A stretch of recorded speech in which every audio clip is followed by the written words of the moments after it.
Hello, third graders. Here we continue our whole group read aloud of The Wild Robot Escapes, Chapter 19, The Storytellers. Roz and the children had a new routine. Several times a week, they'd gather beneath the oak tree and Roz would tell stories about the robot on the island. The children loved hearing how the robot survived mudslides and bear attacks and harsh winter weather. They loved hearing how she befriended the island animals. But the stories they loved most were about the robot and her son, the goose. He sounded like such a nice goose. Roz told the children story after story after story.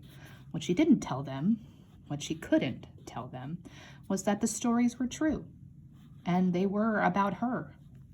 The children wanted to get in on the storytelling fun.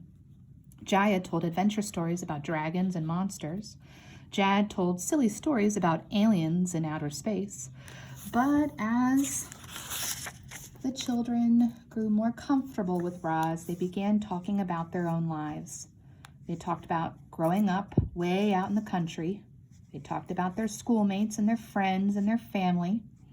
They talked about how their parents used to work together around the farm and how perfect everything was before the accident. In an instant, their lives were upended. Their mother was gone and their father was injured. Mr. Sharif tried to keep the farm going by himself, but there was so much to do, and he was so weak now.